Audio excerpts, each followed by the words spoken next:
ассалому алайкум дӯстон, шумо дар видеои навбатии барномаи Чӣ гап дар шабакаи беҳтарин яъне нокаутиҷӣ қарор дорем ва мо имрӯз дар бораи беҳтарин хабарҳо аз ҷаҳони UFC ва суханҳои Ҳабиб Оиди набарди Ислам ва Дориуш гап мезанем. Дар ягон ҷо ба ҳузур шида лайка зер кунед, мо боша видеоролика сар мекунем. Хабарҳои ҷолиб дар пешанд. Рафтем. ҷанговари бразилӣ Гилберт Бёрнс дар бораи беҳтар будани Камару Усман аз Ҷорҷ Сен-Пьер фикрашро баён кард. Суханҳои Бёрнс: усули бартарӣ доштаи муборизаи Усмон назар ба усули Сен-Пьер хеле ҷолибтар аст. Ҷорҷ рақибони худро ба замин партофта сипас ба онҳо зарба мезанад. Камару бо зарбаҳои мавқеъ рақибони худро бо боварии зиёд мағлуб мекунад. Ба андешаи ман Усмон аллакай беҳтарин муборизи ҳамаи давру замон аст, аммо барои мустаҳкам кардани мероси худ ба ӯ чанд муҳофизати дигар лозим аст. Ман мехостам Усмонро ҳангоми заду хурдамон бикушам. Ковингтон ду маротиба кӯшиш кард ки ин корро кунад, аммо ҳардуи мо натавонистем. Бисёр ҷанговарон кӯшиш карданд, аммо воқеан душвор аст.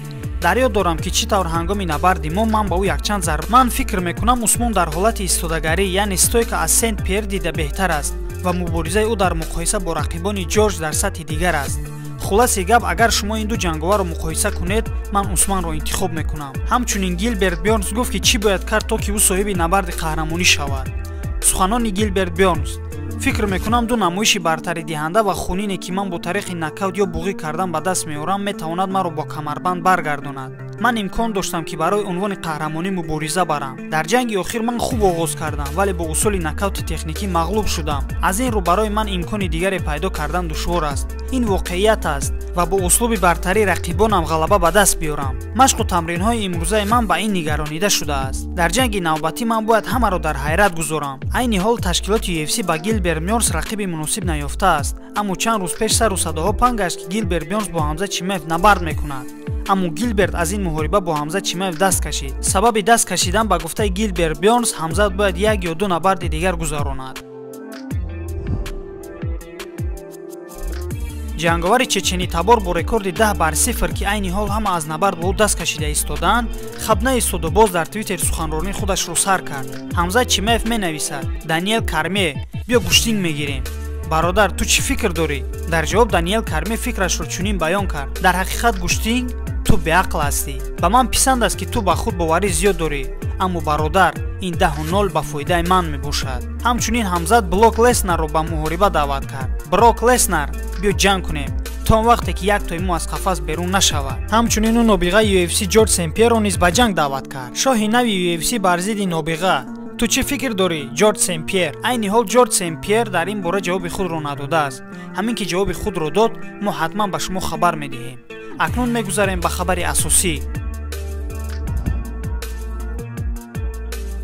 чемпиони пешинаи вазни сабуки UFC Ҳабиб Нурмагомедов пешгӯии худро дар ҷанги Чарлз Оливейра бар зидди Дастин Порье гуфт.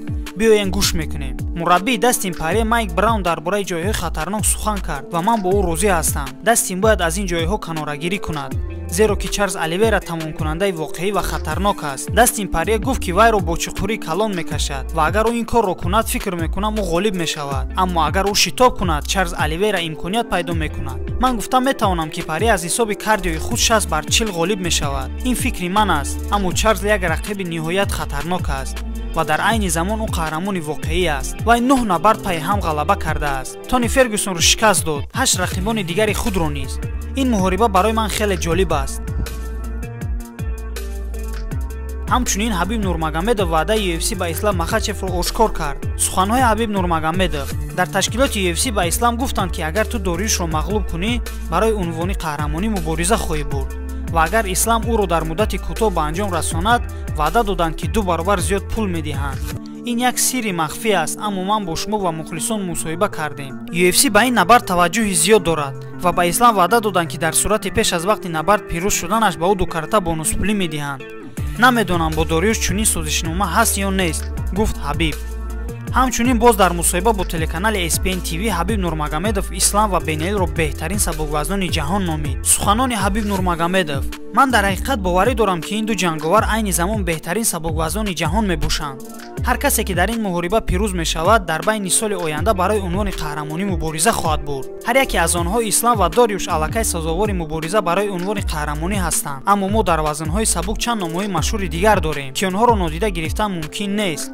Дастин Порье ва Ҷастин Гейҷи. ин ҷанговарон номҳои хело калон доранд, аммо ҳамчун ҷанговар нисбат ба ислам ва Дориюш бартарии калон доранд. Ин фикри шахсии ман аст. онҳо аз Дастин ва Ҷастин дида беҳтаранд, аммо Паре ва Геҷи номи машҳур доранд ва мо ҳама қоидаи бозиро медонем.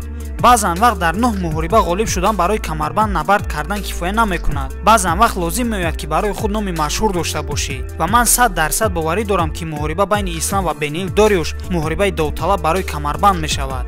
касе ки ғолиб шуд, ӯ барои камарбанд мубориза хоҳад бурд, гуфт Ҳабиб Нурмагомедов. албатта аллакай ба ҳамаи мову шумо маълум аст ки ҳар касе ки ғолиб шавад, ӯ барои камарбанд мубориза мебарад. хотиррасон мекунам ки ин набард миёни Ислам Махачев ва Бениил Дориюш рӯзи 27 феврал дар шаҳри Лас Вегас баргузор мешавад. ҳамакнун Бениил Дориюш гуфт ки дар ин набард бо Ислам Махачев чӣ гуна рафтор хоҳад кард ва аз рақибаш чӣ интизор аст.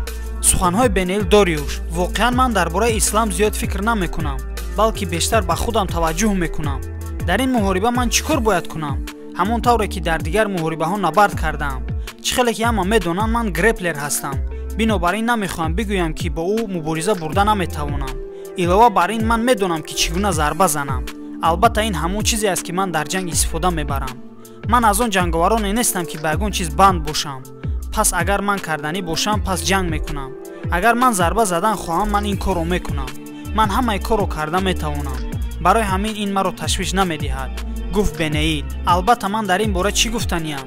бо суханони Бениил Дориюш розӣ ҳастам, чунки ӯ Тони Фергюсонро шикаст дода буд ва ҳамчунин ӯ гӯштингири сахт аст ва аз Ҳабибу Ислам ҳеҷ бартарие надорад. аммо ҳама инро рӯзи 27 феврал октагони ташкилоти UFC аниқ мекунад. ба фикри шумо дӯстон, аз дохили ҳашкунҷа кӣ бо дастони боло мебарояд?